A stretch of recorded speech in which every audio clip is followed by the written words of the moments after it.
Hi friends, welcome to Sahana ಕೈ ರುಚಿ. ಇವತ್ತು ನೋಡ್ರಿಪ್ಪ, ನಾವು ಸಂಜೆ ಮುಂದೆ ಬಿಸಿ ಬಿಸಿ ಚಾ ಜೊತೆ ಸೂಪರ್ ಕಾಂಬಿನೇಷನ್ ಆಗುವಂಥ ಹೋಟೆಲ್ ಸ್ಟೈಲ್ ಮೈಸೂರು ಬಜ್ಜಿ ಮಾಡೋದನ್ನು ತೋರಿಸ್ಕೊಡ್ತಾ ಇದ್ದೀವಿ ನೋಡ್ರಿ. ಇದು ಸೇಮ್ ಹೋಟೆಲೊಳಗೆ ಮಾಡ್ತಾರೆ ರೀ ಫ್ರೆಂಡ್ಸ್, ಆ ಥರನೇ ಟೇಸ್ಟ್ ಆಗಿದ್ದು ನೋಡ್ರಿ.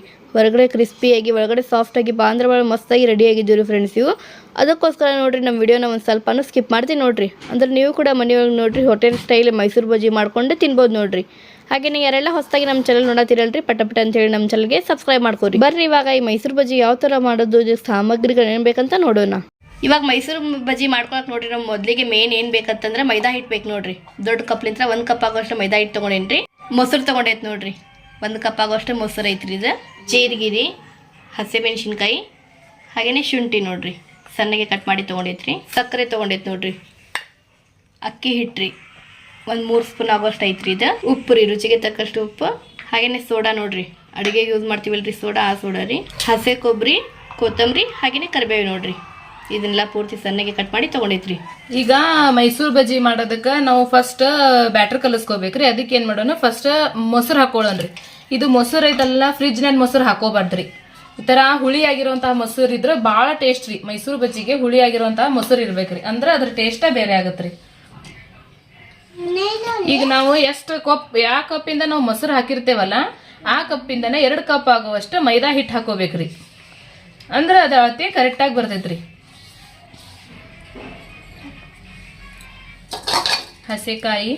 ಹಸಿಮೆಣಸಿನ್ಕಾಯಿ ಐತಲ್ರಿ, ಅವನ್ನ ನಿಮಗೆ ಎಷ್ಟು ಖಾರಕ್ಕೆ ಬೇಕೋ ಅಷ್ಟು ಹಾಕೋಬಹುದ್ರಿ. ಆಮೇಲೆ ಜೀರಿಗೆ 1-2 ಸ್ಪೂನ್ ಅದಾವ್ರಿ, 2 ಸ್ಪೂನ್ ಜೀರಿಗೆ ಹಾಕ್ತೇವ್ರಿ. ಆಮೇಲೆ ಕರಿಬೇವು ಸೊಪ್ಪು, ಹಸಿ ಕೊತ್ತಂಬರಿ ರೀ. ಆಮೇಲೆ ಕೊಬ್ಬರಿ ಐತಲ್ಲ, ಇದು ಕೊಬ್ಬರಿದು ಟೇಸ್ಟ ಬೇರೆ ರೀ. ಈಗ ಹಸಿ ಕೊಬ್ಬರಿ ಇದ್ರಂತೂ ಇನ್ನೂ ಟೇಸ್ಟ್ ರೀ. ಹಸಿ ಕೊಬ್ಬರಿನ ಹಾಕೋರಿ, ಸಣ್ಣ ಸಣ್ಣ ಪೀಸ್ಗಳನ್ನ ಕಟ್ ಮಾಡ್ಕೊಂಡು ಹಾಕೋರಿ ಅದನ್ನ. ಆಮೇಲೆ 1 ಕಪ್, ನಾವು 2 ಕಪ್ ಮೈದಾ ಹಿಟ್ಟು ತಗೊಂಡೇವಲ್ಲ, ಅದಕ್ಕೆ ಅರ್ಧ ಕಪ್ ಅಕ್ಕಿ ಹಿಟ್ಟು ಹಾಕ್ಬೇಕ್ರಿ. ಅಂದ್ರೆ ಕ್ರಿಸ್ಪಿಯಾಗಿ ಬರ್ತಾವ್ರಿ. ನಾವು ಮಾಡುವಂತ ಮೈಸೂರು ಬಜ್ಜಿ ಅದಾವಲ್ರಿ, ಕ್ರಿಸ್ಪಿಯಾಗಿ ಬರ್ತಾವ್ರಿ. ಆಮೇಲೆ 3 ಸ್ಪೂನ್ ಆಗುವಷ್ಟು ಸಕ್ಕರೆ ತಗೊಳ್ಳೋಣ್ರಿ. ಆಮೇಲೆ ಸ್ವಲ್ಪ ಸೋಡಾ ಹಾಕೋಣ್ರಿ, ಅಡಿಗೆ ಸೋಡಾ.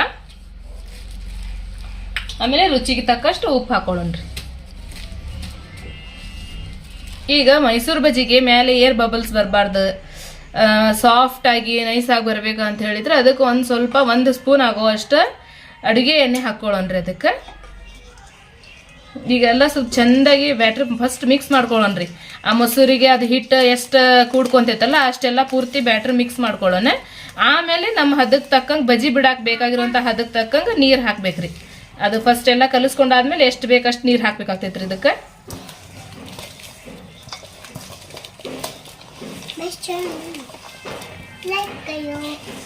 ಈಗ ಯಾವ್ದು ಗಂಟಿಲ್ಲಾರ್ದಂಗ ಮೊಸರು ಜೊತೆ ಪೂರ್ತಿ ಹಿಟ್ಟನ್ನ ಏನ್ ಮಾಡಿವ್ರಿ ನಾವು ಕಲಿಸ್ಕೊಂಡೇವಿ. ಇದಕ್ಕೆ ಯಾವ್ದು ಸ್ವಲ್ಪನೂ 1 ಹನಿನೂ ನೀರ್ ಹಾಕ್ಲಾರ್ದಂಗ ಕಲ್ಸೇವ್ರಿ. ಈಗ ಜಸ್ಟ್ ಮೊಸರ್ನ್ಯಾಗ ಅಷ್ಟೇ ರೀ ಇದು.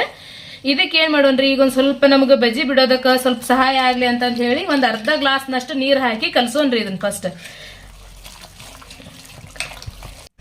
ನಾವು 1 ಗ್ಲಾಸ್ ನೀರ್ ತಗೊಂಡಿದ್ವಿ ರೀ, ಅದ್ರೊಳಗ ಇಷ್ಟ ನೀರ್ ಖಾಲಿ ಆಗ್ಯಾವ್ರಿ. ಯಾಕಂದ್ರೆ ಮೊಸರೊಳಗ ಎಲ್ಲ ಫಸ್ಟ್ ಹಿಟ್ಟೆಲ್ಲ ಪೂರ್ತಿ ಮಿಕ್ಸ್ ಆಗ್ಬಿಟ್ಟಿತ್ರಿ.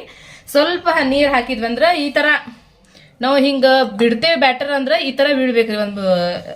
ಸ್ವಲ್ಪ ಆ ತರ ಆತಂದ್ರೆ ಸಾಕ್ರಿ. ಇದಕ್ಕೆ ಮತ್ತೇನು ಜಾಸ್ತಿ ನೀರ್ ಹಾಕೋದು ಅದು ಏನೋ ಬೇಡ.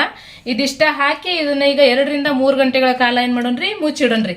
ಅಂದ್ರೆ ಇದು ಪೂರ್ತಿ ಫಾರ್ಮೇಟ್ ಆದ್ಮೇಲೆ ಏನಾಗ್ತೈತ್ರಿ, ಬಜ್ಜಿ ಪೂರ್ತಿ ಕ್ರಿಸ್ಪಿ ಆಗಿ ಉಬ್ಬಿ ಚಂದಾಗಿ ಬರ್ತಾವ್ರಿ. ಈಗ 2 ಗಂಟೆ ನೆಕ್ಸ್ಟ್ ಆಮೇಲೆ ಐತಲ್ಲ, ಅದನ್ನ ಕರಿಯೋವಾಗ ಗೊತ್ತಾಗ್ತೈತೆ ಅದು ಯಾವ ತರ ಹಿಟ್ಟು ಫಾರ್ಮೇಟ್ ಆಗೈತೆ ಅನ್ನೋದನ್ನ ತೋರಿಸ್ತೇವ್ರಿ. ನೆಕ್ಸ್ಟ್ ನೋಡೋಣಂತ್ರಿ. ಈಗ ನೋಡ್ರಿ ಫ್ರೆಂಡ್ಸ್, ಇದೆಲ್ಲ ಹಿಟ್ಟು ಫಾರ್ಮೇಟ್ ಆಗೈತ್ರಿ. ಈಗ ಏನ್ ಮಾಡ್ಬೇಕಂದ್ರ ಒಂದ್ ಸ್ವಲ್ಪ ಹಿಂಗ ತಿರ್ಗಿಸಿ ಎಲ್ಲ ಕ್ಲೀನಾಗಿ ಉಷ್ಟು ಪೂರ್ತಿ ಹಿಟ್ಟು ಮಿಕ್ಸ್ ಆಗುವಂಗ ಮಾಡ್ಕೊಂಡ್ವಿ ಅಂದ್ರ ಮೇಲಿನ ಕೆಳಗೆ ಹಿಟ್ಟು ಇಷ್ಟು ಮಿಕ್ಸ್ ಆಗ್ಬಿಡ್ತೈತ್ರಿ ಇದು. ಈಗ ನೋಡ್ರಿ, ಈ ತರ ಒಂದ್ ಸ್ವಲ್ಪ ಕೈ ಒದ್ದೆ ಮಾಡ್ಕೊಂಡ ಈ ತರ ನಾವು ಹಿಟ್ಟು ಸ್ವಲ್ಪ ತಗೊಂಡು ನೀಟಾಗಿ ಒಂದಿಷ್ಟು ಸ್ವಲ್ಪ ಬಿಟ್ಕೊಂತ ಹೋಗ್ಬೇಕ್ರಿ ಎಣ್ಣೆ ಒಳಗೆ. ಆಮೇಲೆ ಫ್ಲೇಮ್ ಐತಲ್ಲ ಗ್ಯಾಸಿಂದ ಸ್ಲೋ ಇರ್ಬೇಕ್ರಿ. ಈಗ ಯಾವ ತರ ತಾನ ಹೆಂಗ ಇದು ಬಜ್ಜಿ ಉಬ್ಬಿ ತಾನೇ ಹೆಂಗ ಒಳಗತ್ತಾವ ನೋಡ್ರಿ. ಜಸ್ಟ್ ನಾವು 4 ಗಂಟೆಗೆ ಹಿಟ್ಟು ನೆನೆಯಾಕಿಟ್ಟ 2 ತಾಸು ಬಿಟ್ಟು, ಅಂದ್ರೆ ಈಗ 6 ಗಂಟೆ ಆಗೈತ್ರಿ. ಈ ಟೈಮ್ನಾಗ ನಾವು ಮಾಡಾಕತ್ತೀವಿ. 2 ತಾಸು ನೆನೆದ್ರೆ ಸಾಕ್ರಿ ಹಿಟ್ಟು. ಆದ್ರೆ ಮೊಸರು ಒಂದ್ ಸ್ವಲ್ಪ ಹುಳಿ ಆಗಿದ್ರೆ ಸಾಕ್ರಿ.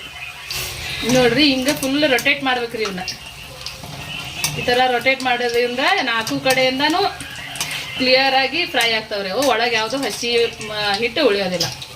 ಈಗ ನೋಡ್ರಿ ಪೂರ್ತಿಯಾಗಿ ಫ್ರೈ ಆಗೈತಿ. ಇದು ಫ್ರೈ ಆಗಕ್ಕೆ 5ರಿಂದ 6 ನಿಮಿಷ ತೊಗೊಂಡೈತ್ರಿ. ಫುಲ್ ಸ್ಲೋ ಫ್ಲೇಮ್ನಾಗ ಇಟ್ಟು ಫ್ರೈ ಮಾಡೋದ್ರಿಂದ ಒಳಗೆ ಯಾವುದು ಹಸಿ ಉಳಿಯೋದಿಲ್ಲ. ನೋಡ್ರಿ ಫ್ರೆಂಡ್ಸ್, ಈ ಥರ ಬಜ್ಜಿ ಮಾಡ್ಕೊಂಡು ಒಂದು ಸೈಡ್ ಚಹಾ ಮಾಡಕ್ಕಿಟ್ಟು ಫುಲ್ ಬಿಸಿ ಬಿಸಿ ಬಜ್ಜಿ ಪ್ಲಸ್ ಬಿಸಿ ಬಿಸಿ ಚಹಾ ತಿಂದ್ರೆ ಇದ್ರ ಮಜಾನ ಬೇರೆ ಇರುತ್ತೆ ರೀ. ಟ್ರೈ ಮಾಡಿ ನೋಡ್ರಿ. ಈಗ ಇಲ್ಲಿ ನೋಡ್ರಿ ಫ್ರೆಂಡ್ಸ್, ನಮ್ಮ ಮೈಸೂರು ಬಜ್ಜಿ ನೋಡ್ರಿ ಎಷ್ಟು ಮಸ್ತಾಗಿ ರೆಡಿ ಆಗಿ ನೋಡ್ರಿ. ಇದ್ರ ಜೊತೆಗೆ ಕೊಬ್ಬರಿ ಚಟ್ನಿ ಮಾಡ್ಯಾವ ನೋಡ್ರಿ. ಇದ್ರ ಲಿಂಕ್ ಏನಾದರೂ ಬೇಕಂತಂದ್ರೆ ನಿಮಗೆ ಡಿಸ್ಕ್ರಿಪ್ಷನ್ ಬಾಕ್ಸ್ನಲ್ಲಿ ಹಾಕಿರ್ತೀವಿ, ಚೆಕ್ ಮಾಡ್ಕೋಬೋದ್ರಿ. ಈ ಕೊಬ್ಬರಿ ಚಟ್ನಿ ಜೊತೆ ತಿನ್ನಾಕ ಮೈಸೂರು ಬಜ್ಜಿ ಭಾಳ ಟೇಸ್ಟ್ ಆಗ್ತದೆ ನೋಡ್ರಿ. ಹಾಗೇನೆ ಬಿಸಿ ಬಿಸಿ ಒಂದು ಕಪ್ ಚಹಾ ಇದ್ಬಿಟ್ರೆ ಸಾಕು ನೋಡ್ರಿ. ಇವಾಗ ಒಂದು ಮೈಸೂರು ಬಜ್ಜಿ ನಿಮಗೆ ಮುರಿದು ಕೂಡ ತೋರಿಸ್ತಾ ಇದ್ದೀನಿ ನೋಡ್ರಿ. ಇದು ನೋಡ್ತಿರ್ಬೋದ್ರಿ, ಹೊರಗಡೆ ಕ್ರಿಸ್ಪಿಯಾಗಿ ಒಳಗಡೆ ಸಾಫ್ಟಾಗಿ ಬಾಂಧವ ಮಸ್ತಾಗಿ ರೆಡಿ ಆಗ್ಯಾವ್ರಿ. ಒಂದು ಸ್ವಲ್ಪನೂ ಹಸಿ ಇಲ್ಲ ನೋಡ್ರಿ. ಒಂದು 6ರಿಂದ 7 ನಿಮಿಷಗಳ ಕಾಲ ಪೂರ್ತಿ ಸ್ಲೋ ಫ್ಲೇಮ್ನಲ್ಲಿನೇ ಫ್ರೈ ಮಾಡಿದ್ರೆ ಭಾಳ ಮಸ್ತಾಗಿ ರೆಡಿ ಆಗ್ತಾವ್ರಿ ಇವು. ನೀವು ಕೂಡ ಮನೆಯೊಳಗೆ ನೋಡ್ರಿ. ಇವತ್ತು ನಾವು ಮಾಡಿದ ಥರ ಮೈಸೂರು ಬಜ್ಜಿ ಒಮ್ಮೆ ಟ್ರೈ ಮಾಡಿ ಟೇಸ್ಟ್ ಹೆಂಗಾಗಿತ್ತು ಅಂತ ಹೇಳೋದನ್ನು ಮರಿಬೇಡ್ರಿ. ಇವತ್ತು ನಾವು ಮಾಡಿದ್ದು ಹೋಟೆಲ್ ಸ್ಟೈಲ್ ಮೈಸೂರು ಬಜ್ಜಿ ನಿಮಗೆಲ್ಲರಿಗೂ ಇಷ್ಟ ಆಗೈತಿ ಅಂತ ಅನ್ಕೋತೀನಿ ರೀ. ಇಷ್ಟ ಆದರೆ ನಮ್ಮ ವಿಡಿಯೋಗೆ ಒಂದು ಲೈಕ್ ಮಾಡಿರಿ. ಯಾರೆಲ್ಲ ಹೊಸದಾಗಿ ನಮ್ಮ ಚಾನಲ್ ನೋಡೋತೀರಿ ನಮ್ಮ ಚಾನಲ್ಗೆ ಸಬ್ಸ್ಕ್ರೈಬ್ ಮಾಡ್ಕೋರಿ. ಹಾಗೆಯೇ ನಮ್ಮ ವಿಡಿಯೋ ನಿಮ್ಮ ಫ್ಯಾಮಿಲಿ ಫ್ರೆಂಡ್ಸ್ ರಿಲೇಟಿವ್ ಜೊತೆ ಆದಷ್ಟು ಜಾಸ್ತಿ ಶೇರ್ ಮಾಡಿರಿ.